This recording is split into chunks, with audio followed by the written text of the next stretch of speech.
Remember the fuss over Barack Obama not taking public financing for his campaign? Remember Obama's argument for why he made that decision?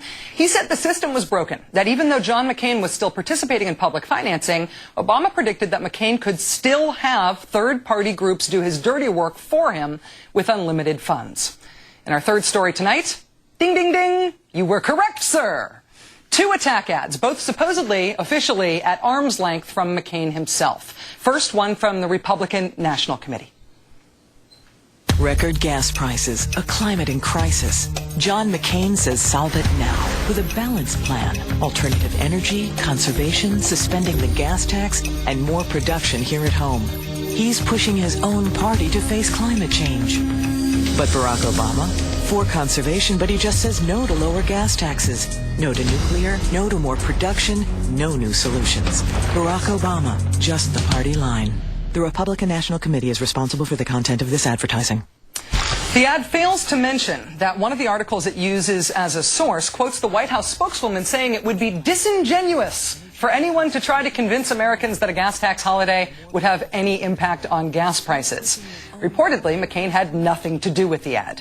But a June 25th web ad from John McCain was almost point-for-point identical, right down to the falsehoods, including the fact that Obama has not said no to nuclear energy, he just prefers renewables.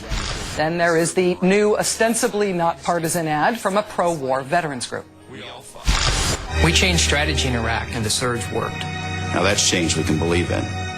No coordination with the McCain campaign required, when the candidate himself has already so publicly revealed his partiality for that turn on Obama's phrase. That's not change we can believe in.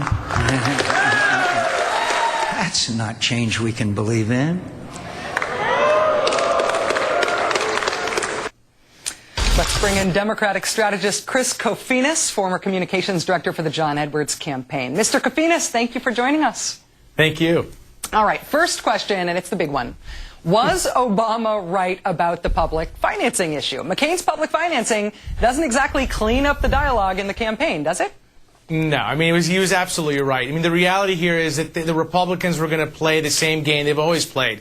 They were going to use independent groups, independent expenditures to hit, Senator Obama as hard as they can. What you've been seeing over the last few days is just the tip of the iceberg of what's coming. The Obama campaign knew that, and they were smart to do what they did. The reality is, why would you cede any advantage to the Republicans, especially in a climate when you know they're not going to talk about the issues? What they're going to do is what they always do, which is attack and distract. So, I mean, it was a smart decision, and it's going to be even smarter come the fall.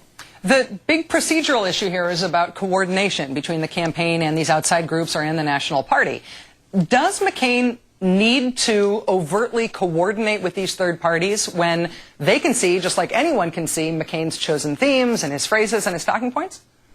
Yeah, I mean, this is kind of the nomenclature is you can't coordinate because obviously of legal reasons, but the reality is you can coordinate because you see what the McCain campaign is doing in terms of their message, how they're attacking Senator Obama. You can go to his website and literally copy the text and use it in your ad. So it's kind of, an easy angle of attack. These independent groups are going to be doing this nonstop. They really are going to become, I think, the bulwark for Senator McCain's campaign. He's going to use them to basically attack Senator Obama nonstop, basically make him as punch drunk as possible, and then McCain's going to stand up there and feign, I had nothing to do with this. Well, he does have something to do with it. I mean, the reality is he could have done exactly what Senator Obama said, which was to disavow these groups and tell them to stop. He's chosen not to. Right. Chris, on the energy issue, McCain has, and forgive me here, but he has changed position on so many energy policies with such frequency that it is possible to consider using McCain's spin as a renewable energy source.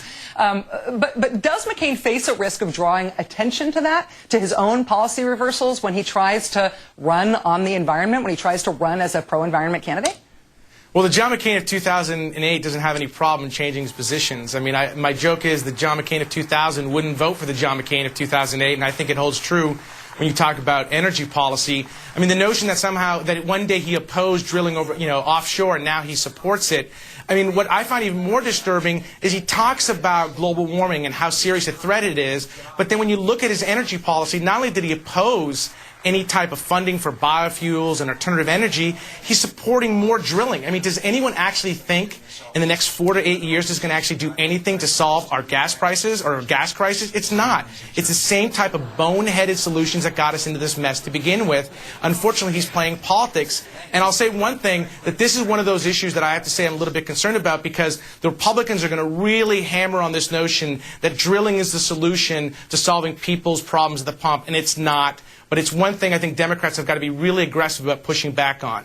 It's one of those things that even if they got everything they wanted, we would still be dependent on foreign oil and have a huge looming crisis. And losing sight of that is losing the war, even if you win the battle.